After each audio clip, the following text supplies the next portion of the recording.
There are paintings that survive time, and there are paintings that disappear because they were too dangerous to exist. Leda and the Swan by Leonardo da Vinci is one of them, a goddess, a bird, and an act of creation wrapped in sin, a vision so intimate, so forbidden, that even centuries later, it feels like something we weren't meant to see. The painting is gone, burned, erased, but desire never disappears. The myth is ancient.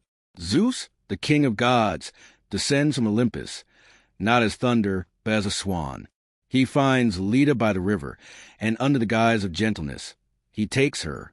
From their union, the legend says, were born two eggs, and from those eggs came Helen of Troy, the woman who would start a war. It is not just a myth of lust. It is the story of how beauty itself becomes destructive, how love and ruin are born from the same touch. Leonardo was obsessed with creation, not in the holy sense, but in the biological one. He dissected bodies, studied movement, measured perfection. To him, every gesture, every curve was an equation of life. So when he painted Leda, he wasn't just depicting myth. He was painting the secret mechanism of desire, the moment where science meets sin, where beauty is both anatomy and emotion. In Leda and the Swan, desire is not gentle. It's divine and violent at once. The swan's neck curves a question. Her body answers. It's a dance of surrender disguised as grace. Leonardo's brush turns violation into beauty, and beauty into guilt, because in this moment, he shows us that even God, to create, must desire. No one knows what happened to the original. Some say it was destroyed by priests, others by Leonardo himself. Maybe it was too human for heaven, too divine for earth. But the copies remain, haunting, tender, terrifying. They remind us that what we try to erase is often what defines us most. Leonardo was fascinated by symmetry, how the human body echoed the universe. To him, desire was not chaos. It was geometry.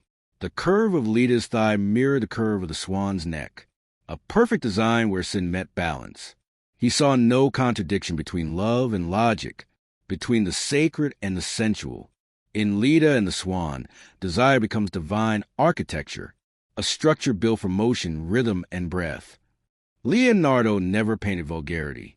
His eroticism lies not in exposure, but in suggestion. The swan's feathers brush against her shoulder, soft but filled with tension. Her eyes are closed, not in pleasure, but in surrender. He knew that true eroticism isn't what you see. It's what you imagine just before the touch.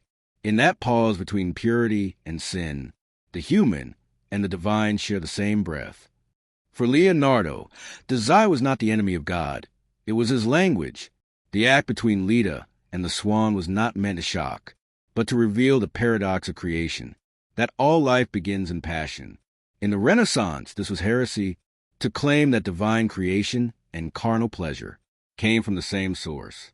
But Leonardo saw the truth, that every act of love, physical or spiritual, is a reflection of the same divine force, a longing to return to the one who made us.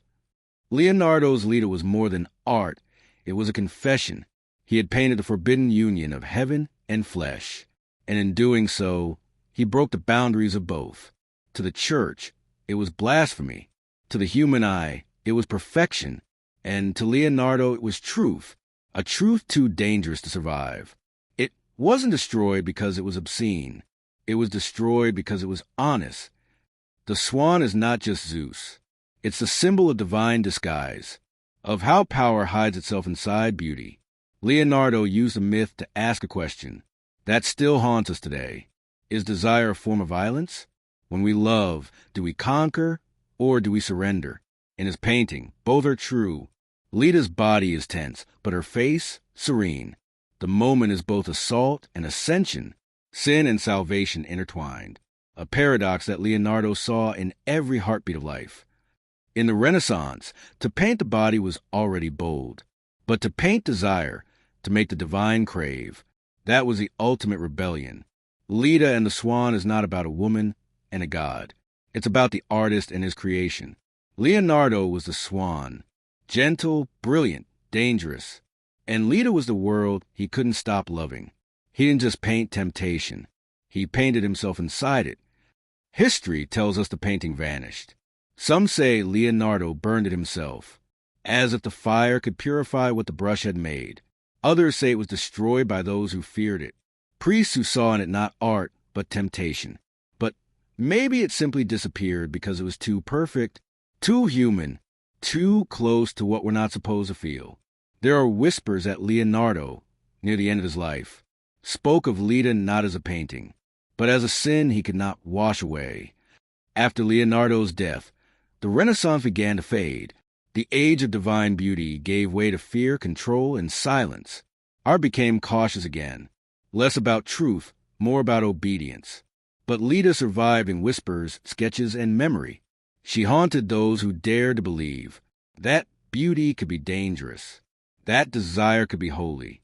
In her, the Renaissance both lived and died, a dream too bright to survive the world that dreamed it.